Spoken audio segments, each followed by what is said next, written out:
በስመ አብ ወወልድ ወመንፈስ ቅዱስ አሐዱ አምላክ አሜን። ይህቺ እንግዲህ በ1975 አካባቢ ተጀምራ አሁን ለሴቻና ለአካባቢው የአርባ ምንጭ ሕዝብ መንፈሳዊ አገልግሎት የምትሰጥ አርባ ምንጭ በሬ ደብረ ጽዮን ቅድስት ድንግል ማርያም ገዳም ናት። በውስጧ 8 መነኮሳት በቅዳሴ አገልግሎት የሚኖሩባት፣ 4 መምህራን አብነት ትምህርት ቤት በማስተማር ያሉባት፣ እንግዲህ እንደምናየው በዚህ ሁሉ ደን የተሸፈነች፣ በተለይ በደንና በአካባቢ ደን ልማት ደግሞ በክልሉ ዕውቅና ተሰጥቷት ሰርቲፋይድ ሆና አገልግሎት በመስጠት ላይ ያለች፣ ዛሬ በብዙ ሺህ የሚቆጠሩ ምዕመናን ከየአካባቢያቸው መጥተው በዚህ በሚታየው ስፍራ ላይ ቁጭ ብለው የጽሞና የአርምሞ ሰዓት የሚያሳልፉባት፣ ምንም አይነት ድምፅ የማይሰማበት፣ ብዙ ሰዎች በተለይ ከከተማው ሁከት ጩኸት የተነሳ መጥተው የሚያርፉባት ቦታ ሆናለች። ይህንን ታዲያ እንግዲህ ያለፉት አባቶቻችን በብዙ ትግልና መስዋዕትነት ከፍለው አሁን ላለንበት በተለይ ለዚህ ትውልድ ማረፊያ አመቻችተዋል። እንግዲህ ይሄ የሚገነባው ሁለገብ ህንፃ ደግሞ በገዳሟንም በገቢ የሚደግፍ በገዳሟ ውስጥ ያሉ አብነት ተማሪዎችንም እንደዚሁ የሚደግፍ ነው። ይሄ እንግዲህ በ1985 በብፁዕ አባታችን አቡነ ቀውስጦስ አሁን በሕይወት ባሉት የተቀመጠ የመሰረት ድንጋይ ነው። ከዚህ በታች የምናየው የከተማው ውበት እዚህ ተቀምጦ ማየት የሚያስችል እጅግ የሚገርም ስፍራ ሆኖ እያገለገለ ያለ ቦታ ነው። በሴቶች አረፍት በሚያደርጉበት ቦታ ላይ ሆነን ስናይ የእመቤታችን የቅድስት ድንግል ማርያም ገዳም ቤተክርስቲያን ይህንን ይመስላል።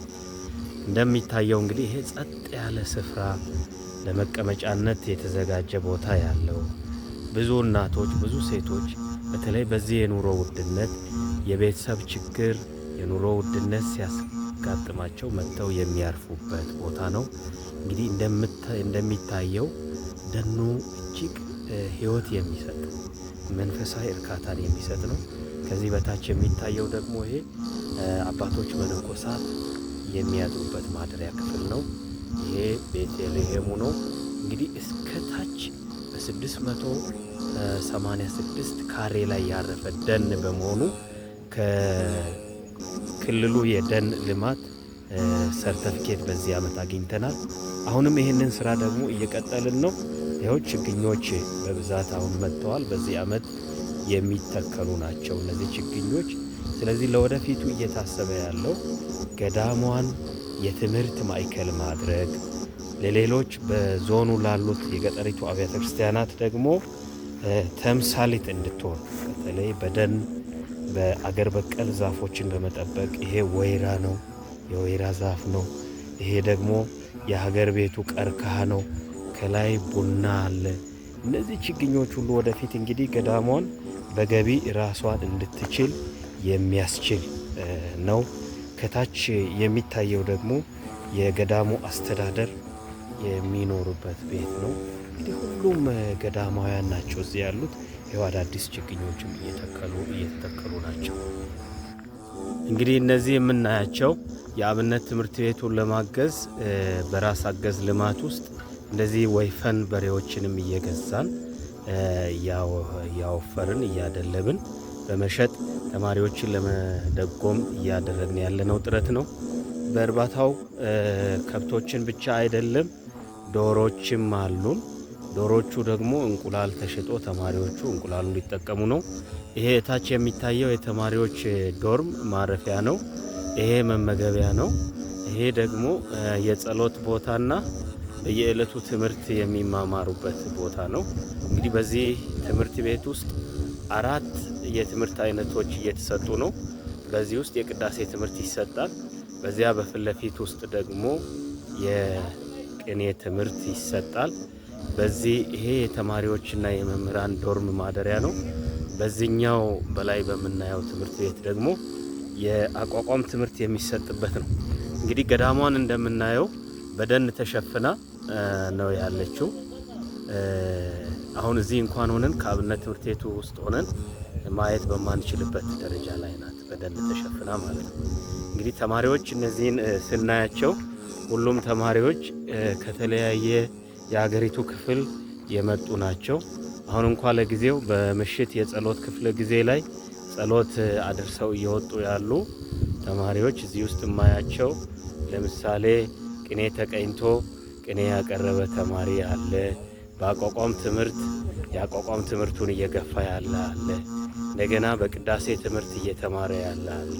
ለምሳሌ አንዱን መጠየቅ እንችላለን። ጌታውን ከየት ነው የመጣው አንተ? አሁን ያለው የትምህርት አይነት ምን እየተማርክ ነው? ዛላ ማለት ከአርባ ምንጭ ስንት ኪሎ ሜትር ርቀት ላይ ነው ያለው?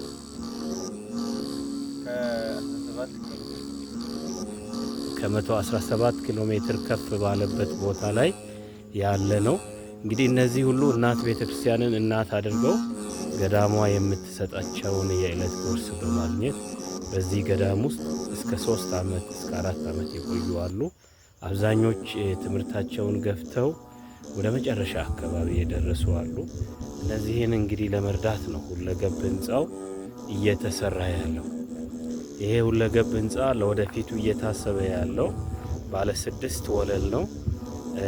በጣም ማርክድ በሆነ ቦታ ላይ እየተሰራ ያለ ስለሆነ ወደፊት ገቢውን ለአብነት ትምህርት ቤት በቋሚነት ለማድረግ ታስቦ ነው። አሁን ያሉበት እንግዲህ መሰረታዊ ችግር የዕለት ጉርስ ለማግኘት እንኳን እንደዚህ እንጨት ሰብስበው ለቅመው ማምጣት ይጠበቅባቸዋል። ለሳሙና ለሌሎች የተወሰኑ ማህበራት ከሚደግሙት ውጪ በሀገረ ስብከቱ ከተያዘለት ቋሚ በጀት ውጪ አነስተኛ በመሆኑ ለምሳሌ ለሕክምና በጀት የላቸውም። አሁን አይበለውና ቢታመሙ የሚታከሙበት የሕክምና በጀት የላቸውም። ድጋፍ መፈለግ ይፈልጋል። ስለዚህ እንግዲህ እነዚህን ለመርዳት ታስቦ ያለ ህንፃ ነው። ሁላችሁም በዚህ ልክ አስተዋጽኦአችሁ የምታደርጉ ከልብ የሚመሰገን ይሆናል። ብፁዕ አባታችን አቡነ ኤልያስ የጋሞ ጎፋና የአካባቢው ሀገረ ስብከት ሊቀ ጳጳስ ለዚህ ትምህርት ቤት ደግሞ ከፍተኛውን ድርሻ ይወስዳሉ። አሁንም እንኳ ይሄንን ህንፃ ባለ 3 ክፍል ያለውን ህንፃ ለአብነት ትምህርት ቤት ብቻ ሳይሆን ካህናት ማሰልጠኛም እዚህ ውስጥ አለ። አሁን ለምሳሌ 14 ቀሳውስት ከገጠር መጥተው የአስተዳደር ሂደትን እዚች ቤት ውስጥ እየተማሩ ነው። እዚህ በሚታየው ቤት ውስጥ እየተማሩ ነው። እነዚህ ሁሉ የሚያሳዩት እንግዲህ የወደፊት መጻኢ ዕድላችንን ነው። ገዳሟ እንግዲህ በመግቢያ በር ይሄንን ትመስላለች። ከከተማ ወደ ውስጥ ለመግባት የሚያስችለው ዋናው በር ይሄን ይመስላል። እንግዲህ በተወሰነ መልክ በአጥር ለመከለል ሞክረናል። ከዛም በላይ ደግሞ አጥሩንም ደግሞ ለሌላ የልማት አገልግሎት ለመጠቀም ይሄው የአጸደ ሕፃናት አጥሩን አያይዘን በመክፈት ገዳሟ ትንሽ መጠነኛ ገቢ በማግኘትና አቅመ ደካማ የሆኑ ሰዎች ልጆቻቸውን ወደ ዘመኑ ኬጂ ትምህርት ቤት ልከው ማስተማር የማይችሉትን በአነስተኛ ክፍያ መተው በተለይ የእምነቱ ተከታይ የሆኑ ሰዎች መተው ልጆቻቸውን በቤተ ክርስቲያን በገዳሟ ቅጽር ግቢ ውስጥ እንዲያስተምሩ በማመቻቸት የተከፈተ የአጸደ ሕፃናት ነው። ይሄ በ2017 አሁን ስራ ጀምሮ ወደ 60 የሚሆኑ ሕፃናት በውስጡ ትምህርት ያገኛሉ። መንፈሳዊ ትምህርትም በተለይ ጸሎት መድገም እንዲችሉ ከበስመ አብ እስከ ሰላም ለኪ ያለውን እንዲማሩ እየተደረገ ነው። ስለዚህ እንግዲህ ባጭሩ ገዳሟ የምትችለውን በራሷ ጥረት ማድረግ ያለባትን ነገር እያደረገች ያለ መሆኑን ያሳያል። ይሄ የገዳሟ የአጸደ ሕፃናት በ2017 ተከፍቶ ስራ የጀመረ ቦታ ነው። ይሄም እንግዲህ የምናየው አሁን የአጸደ ሕፃናቱ ክፍል ነው። እንግዲህ ለጊዜው 4 የመማሪያ ክፍሎች አሉት። ይሄ የአስተዳደር ክፍሉ ነው። የመምህራኑ ማረፊያ፣ የተማሪዎች የኢመርጀንሲ ሕክምና የሚያገኙበት ክፍል ነው። እንግዲህ እንደ አቅም የተጀመረው ነገር ወደፊት ሲሰፋ እግዚአብሔር ቢፈቅድ ደግሞ በዚህኛው በኩል ፊቱን ወደዚህ የመለሰ እስከ 1ኛ ደረጃ ያለ ትምህርት ቤት ለመስራት ነው የሚታቀደው። እንግዲህ ገዳሟ በዚህ ሁሉ ሂደቶች ውስጥ ዋና ማዕከል ያደረገችው ትምህርት ቤቱን ማሳደግ ነው። የአብነት ትምህርት ቤቱን ማሳደግ ነው። በሚገኙ ሁለገብ ገቢዎች የአብነት ተማሪዎች ሳይቸገሩ ትምህርታቸውን ተምረው ለገጠሪቱ የህብረተሰብ ክፍሎች ማገልገል እንዲችሉ ነው። ለምሳሌ አሁን ከፊታችን ቆሞ የምናየው ተማሪ ማንዶዬ ይባላል። እሱም የመጣው እንግዲህ ከጎፋ ቡልቂ ከሚባል አካባቢ ነው።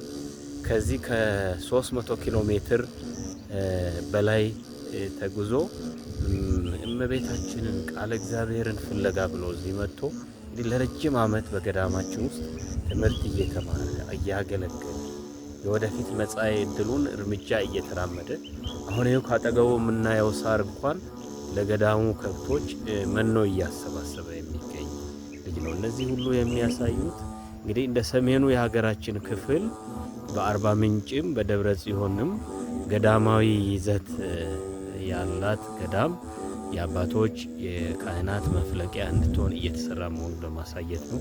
ወስብሐት ለእግዚአብሔር ወለወላዲቱ ድንግል ወለመስቀሉ ክቡር። ይቆያል።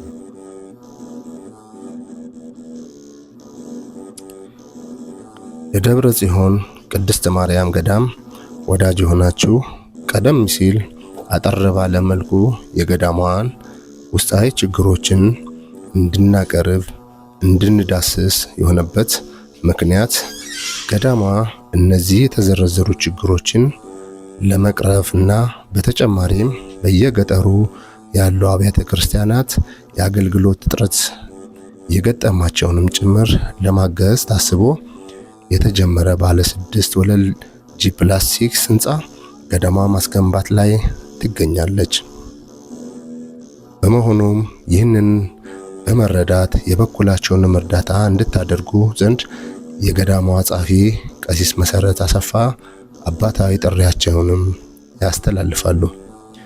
የገዳሟን ሁለንተናዊ እንቅስቃሴ ለመደገፍ ታስቦ የተዘጋጀ የባንክ ሂሳብ ቁጥር 1011 61 86 45 8 በኢትዮጵያ ንግድ ባንክ እንድታስገቡ በዚህ ሂሳብ ቁጥር ገቢ ታደርጉ ዘንድ በዝግጅት ክፍላችን ስም ጥሪያችንን እናስተላልፋለን።